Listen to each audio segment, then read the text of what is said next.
we've designed our system so that it doesn't even take the video, even for our own product improvement around those areas.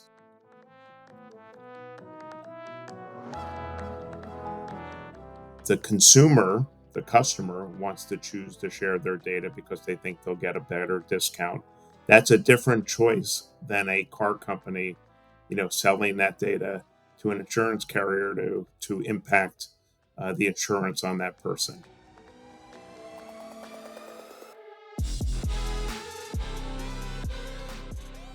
Hello everyone, I am Sergio Maldonado and this is Masters of Privacy, a set of interviews covering the intersection of marketing, data, privacy and technology with a clear goal in mind, which is redefining the relationship between people, brands and media around transparency and control. Which is to say, we're aiming for real customer centricity, or if you will, human centricity. We regularly talk to DPOs, CMOs, CDOs, and whoever else we find interesting and able to share valuable insights. So we hope you like it. Please do reach out if you have any ideas on future topics or speakers.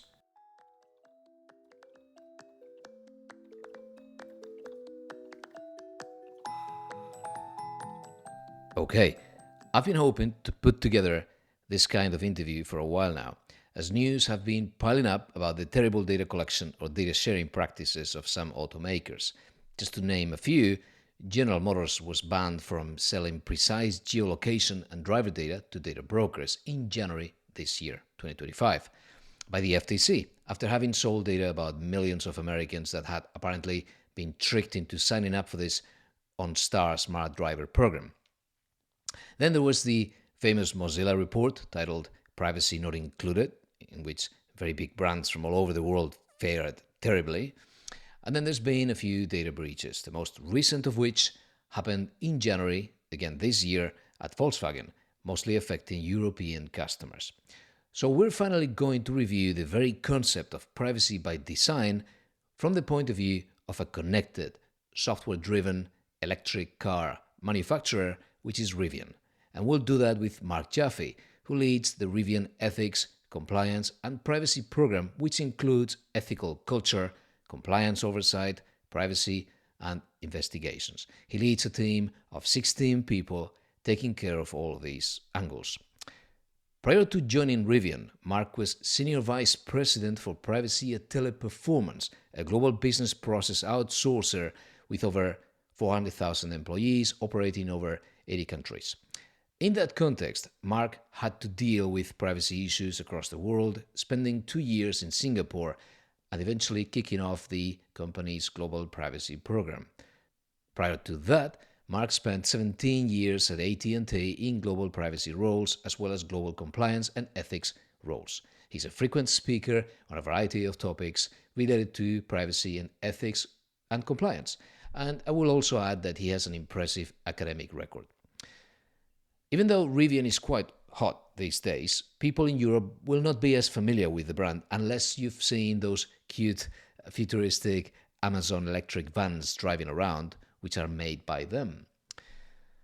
In any case, before we start, a little disclaimer, since I will be mentioning things happening with Tesla cars based on my own first-hand experience as well as on two reports. One is a 2022 report that you will find in the show notes that employees were accessing and sharing sensitive recordings taken inside the car. In principle, used to improve the self-driving mode. And another one relates to the case opened by the Dutch TPA, by the supervisory authority in the Netherlands, in 2023 because of the sentry mode, as they call it, that films people moving outside the car to prevent theft and apparently store evidence. It would appear that both things have changed for the better, hopefully not just in Europe, but the fact is that now, if I access the Tesla cabin camera settings, it has a consent check, even though it is quite useless, as it also comes with a prompt that tells you that autopilot or auto steer do not work unless you accept, which, as we've said many times here, simply shows that consent is the wrong legal basis. Anyway, I will add that Tesla promises that the data does not leave the car in unencrypted format or unless there is a safety event, like a car crash. They also explain that sentry mode recordings, so again, theft protection, are only stored locally, just to honor at least the literature. So, with that said, let's talk to Rivian's Mark Jaffe.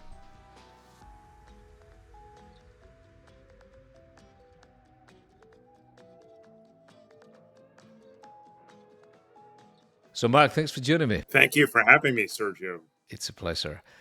So, to get started, what do you think is the best way to address privacy risks in this context?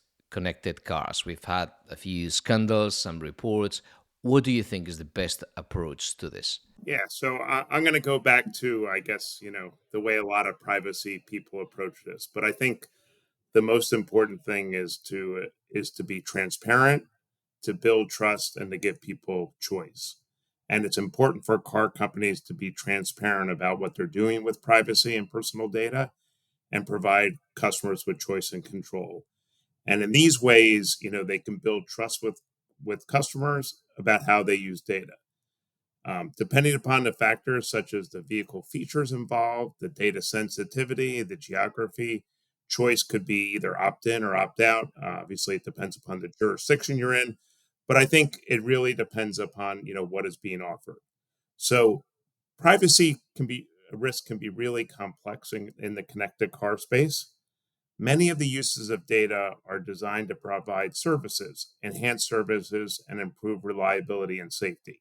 So, for the most complex of these, such as areas such as automated driving, mapping, securing the vehicle, and other types of services, privacy risk can be mitigated through technical controls and other strategies. For example, we do not enable customers to stream mobile video from the exterior vehicle cameras in potentially inappropriate ways. So think about that like if you wanted to park your vehicle in front of someone's house and stream video all day, we won't let you do that. We limit the length of time and the use that you can do to try to prevent those types of things and really use it for its intended purpose. We also put in place controls to mitigate our own processing. So if you think about what I talked about, the video was for your own use, but we use things ourselves. And so we endeavor to blur faces and license plates before we use any exterior video when it's before it's used by a human when improving our autonomous driving. So we try to make sure that in essence the personal information is stripped out before we use it. We also don't store it connected to the VIN or account holder's information, so basically trying to anonymize the information. So if you think about it, Yeah. the external video isn't going to have someone's picture, isn't going to have a license plate, isn't going to be a stored associated with the person who drove it in that area, and so that eliminates some of the risk. um, we also don't collect camera images from the beginning or end of drives. So if you think about sensitivities around locations that you're going to, whether you're going to a doctor's office, other things like that, we've designed our system so that it doesn't even take the video, even for our own product improvement around those areas. So we also take other controls. So for processing activities that do not require precise location but need a general location, we use a coarse location. So moving it away from that precise location into a 7 mile radius because that may be significant. And then we really try to give customers choice around the collection and use, in particular precise location. So we have a number of choices that customers can make associated with whether they use those services that might require precise location and how to use that. We are also constantly looking to increase the choices we provide customers so that they are in better control of the collection and use of certain data. And we are the team, and we have some things coming down the pike to really increase the choices that customers have. So tying it back, I think a lot's about being transparent, you know, building trust, giving people choice. There's a lot of things that are great, right? Like you need precise location to map, to drive a vehicle to a certain place, or to have highway assist has to be very precise. But how we use that and people understanding how it's used and why it's collected is very important, and then giving people the choice that if you don't want to use mapping and have that collected, like, you don't have to use it either, and giving people choices in that way. Very good, thank you. So I understand the various purposes. There's so many purposes, right? And one never has a good picture of it at the outset. But you realize I've been driving a Tesla for 2 years. I'm ready to change, by the way. There you go. But Well, we'll be in your area hopefully soon. good, good. I'm glad to hear.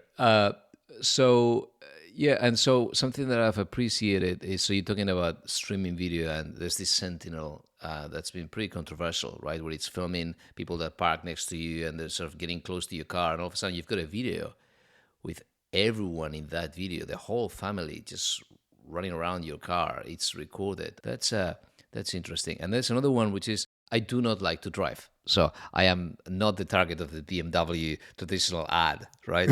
So one of the things that I like about a car is that it drives itself. But in Tesla, I realized that it's recording everything that happens inside the car. And it's not just about me holding the wheel to make sure that I'm alive, I'm awake, and I'm paying attention, as it's always been the case, for example, with Volvo. But it's also the case that it's recording the interior of the vehicle so that it can track my head and make sure that I'm paying attention by looking at it and recording it. So there's a few purposes that are really overlapping, and it's very hard to tell sometimes what is it. Why are you collecting this? Is this because you need to improve the self-driving? Right. I mean, again, it gets back into, controls that you can take. So, we also are, looking to improve our automated drive-in. We also have an interior camera that can take certain video features of the interior of the camera, right? There are, some basic controls that you can take, like, although it can, record areas beyond what is immediately the driver. It's not designed to take like the whole vehicle, right? It's aimed at the driver, right? The purpose is that there are different levels of autonomy, and to enable someone to use that, you need to be able to ensure that they're paying attention. And so, one way that you can try to figure out if someone's paying attention is by using video of their face and their eyes and things like that to see whether they're paying attention. And if they're paying attention, then, for example, they might not be able to be required to hold the wheel as often. Like, the breaks in between holding the wheel is because it's only somewhat autonomous driving, meaning the person's supposed to be able to take over the vehicle, and you don't want someone sleeping, you don't want someone on their cell phone, you don't want someone looking off to the side, or doing other things until you're really at a high level autonomous driving, which is completely hands free and other things like that.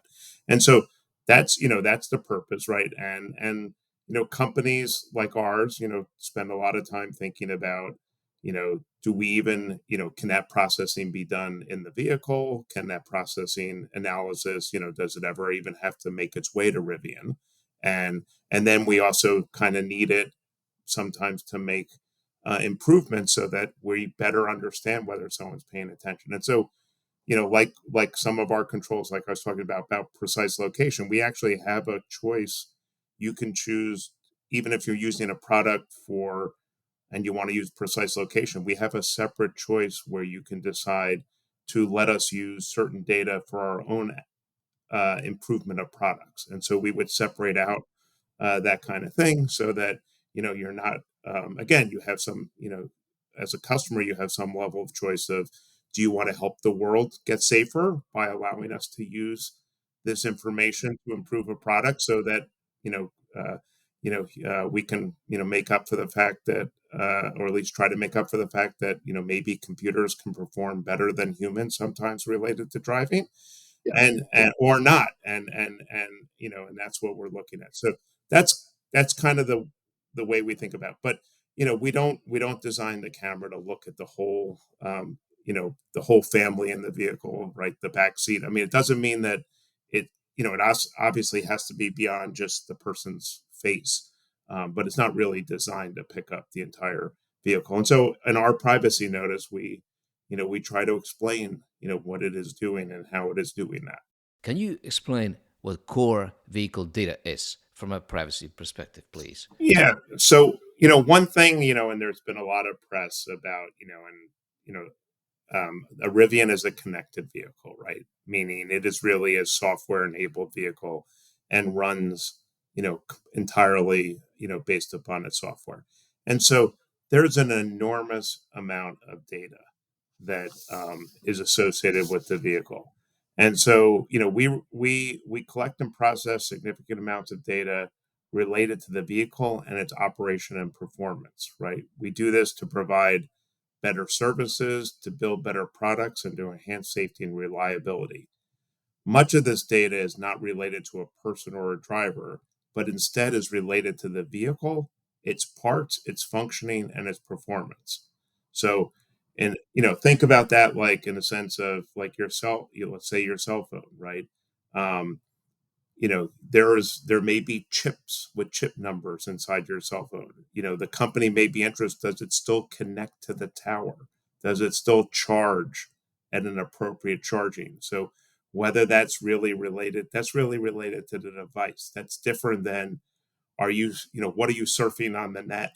What are you doing, with it and things like that. And so um you know, in order to increase transparency and to help customers understand the collection and use of data related to the vehicle, we're kind of in the process of embarking upon having two privacy notices. First is our core vehicle data notice, which describes the collection and use of data that is related to the vehicle and its performance, and is not inherently about the driver or the owner, right? And this data spans things like part numbers, whether the vehicle connects to the cellular network, the cloud is performing well, the motors, are they performing appropriately? Does the vehicle still take a charge at the expected speed? And lots of other diagnostic and other data related to the vehicle and its performance. The data is very useful to the company to help us evaluate and detect reliability and performance issues, to address recalls when needed, and to enhance our vehicles and service. So, because we're software enabled, if we see a problem, often that can be addressed through a software update. So having that data allows us to tweak something in the software and allow the vehicle to perform better, right? We had a software update not, a while ago that just enhanced, the equivalent of miles per gallon, because we changed some of the way the architecture would use electricity so the battery would last longer, right? That was And all through software, right, right. it's so It's impressive, right. It's all through software, and so on the flip side, we also have a data privacy notice, which addresses all the way the company collects, uses personal data. And some of the data from the vehicle is certainly personal data or could be used in a personal way, such as precise location, personal settings, other uses.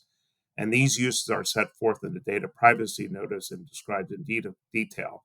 So the data privacy notice describes a wide array of personal data that is collected and used by the company, what it is used for, the basis for the use, so legitimate interest or other things like that, and how to exercise one's rights related to the data. So basically, we're trying to tell people at a high level, like, there's a lot of data that comes off the vehicle. We have these things that are really related to the vehicle itself and the operation of its software, and really has nothing to do with the specific driver, the specific owner. And then we have other things that arguably, relate to and can be used in that way. And so you understand that difference, right? And understand that, one is kind of your personal data, and that's where we'll aim to have more choice. And the other is just data about your product, right? So think about it like from a data subject access request perspective, right? No data subject rights request could say, eliminate the odometer reading on my vehicle, how many miles it drove. Even though, that does relate at least to when you're part of ownership related to that vehicle. But, or what if does it have a new motor, or was the motor replaced, right? And things like that, right?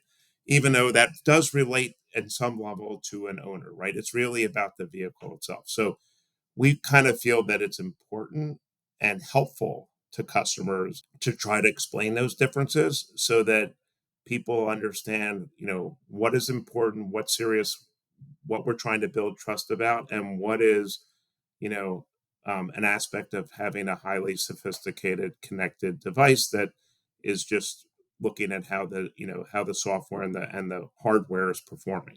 The primary concern I think people have had with connected cars have been all of these scandals about car manufacturers sharing data, right? So this is where things get a bit more convoluted. You've got car companies selling data to some credit scoring agencies, to some other data brokers, and there was a recent enforcement action against General Motors, for example, right? Because they were relying on some sort of invalid consent. I do not remember the detail of the proposed settlement, but the idea is that they were getting people to sign to this loyalty program, a connected car. I can't remember the name of the program, but it's a General Motors specific program.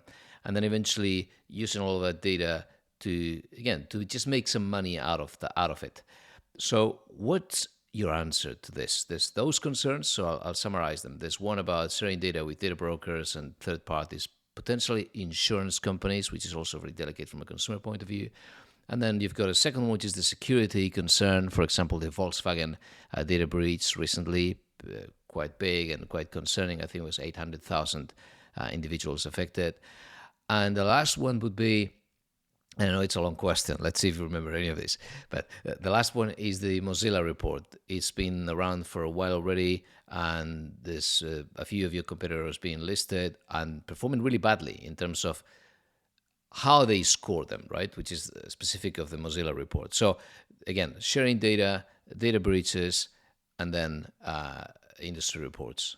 Yeah, I mean, look, I think there's a lot of legitimacy around a number of the complaints, right? And obviously, it depends upon the specifics of each thing going on.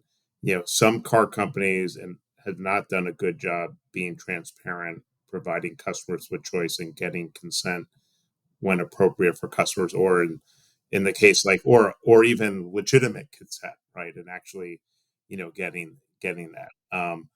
Most of these concerns center around, as you said, the collection of specific location data and behavioral data, and the sale of that data to third parties, and in particular insurance companies, right? And so, kind of getting back to our conversation on core vehicle data versus personal data, right? It's in a very select portion of personal data, and um, you know those car companies have not provided good explanations of what data they collect, how it's used and received, proper consent to provide the data to the third parties when required. So think about it, right? Like, again, there's going to be pressure, right? Increasing pressure by insurance companies to get data, right? If the consumer, the customer, wants to choose to share their data because they think they'll get a better discount, that's a different choice than a car company, selling that data to an insurance carrier to impact the insurance on that person, right? And so those are, very, two very different things, and one is putting much more control in the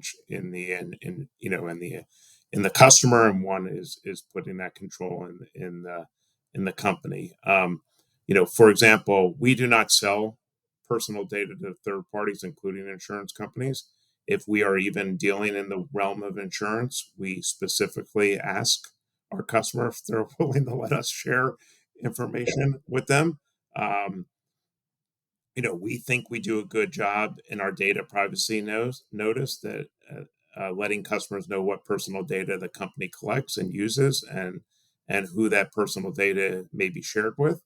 We also recently launched a privacy hub on our website. So at rivian.com/privacy, you can go and touches the highlights of our notice, and has some very concise and user friendly ways. In the vehicle, we provide customers with a growing list of choices around the collection and use of certain personal data.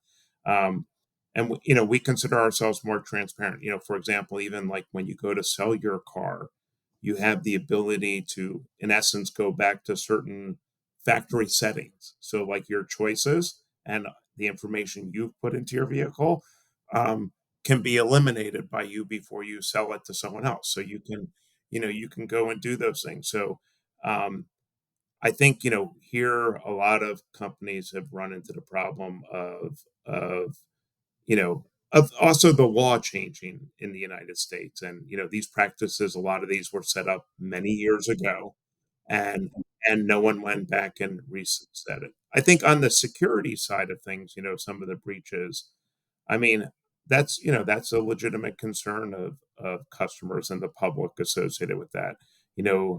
I think companies, and the GDPR and privacy laws, cause companies to take this, um, to look at how long it keeps and uses data, and really, tries to look at minimization and also anonymization, anonymization, and other things associated with that. So I think, rightfully so, like these, it highlights the need for, you know, car companies to have good practices around how long they keep and how long they utilize data in the long run, because obviously the length of time matters. I think, also the public cannot be naive, right, in the sense of no matter how hard a company tries, like there will always be data breaches. You hope they're not big. You hope they're not significant. Exactly. You hope they're not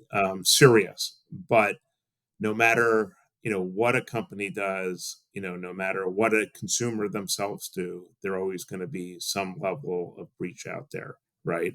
And so again, the appropriate use, ensuring people that you've taken appropriate steps to protect their data. And I think a breach, that's related to a nation state attack is going to be perceived of a little differently than a breach associated with some poor um, security management and things like that. So I think companies need to take that in mind. I think automobile companies, car companies can do a much better job of addressing privacy concerns. But I also think that um, some of the criticism, fails to take into account how sophisticated the vehicle products are becoming, how the scope of data is that's needed to provide the services is extensive. Vehicle companies like cell companies and other things can get involved in a lot of situations, unfortunately, that you know are difficult in the public, right? Whether it's abusive relationships and someone trying to run away from home, or children running away, or other things. And the vehicle, given its connectivity and other things, can be a powerful thing in tracking a stolen car. It can also be a powerful thing in trying to maybe not be have the best relationship with your significant other. And so balancing those interests and trying to provide a product and other things can often lead to criticism for the outlier cases where it's really hard and difficult to come up with the right answer. It's often just a, a decent answer. And so I think that's a little bit unfair sometimes, that some of the criticism associated with that.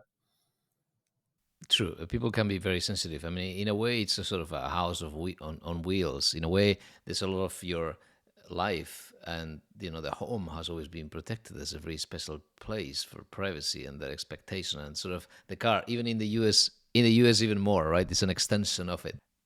So you reminded me with this idea of reverting to factory settings of this initiative that's been around for a long time called Privacy for Cars. It's really not about the manufacturers, or it started with car rental companies, because that's exactly what happens. This is not you selling the car, but you return a car, or you hire a car, you rent a car, and it comes with all of these phone numbers and addresses preloaded because someone forgot to delete their entire address book.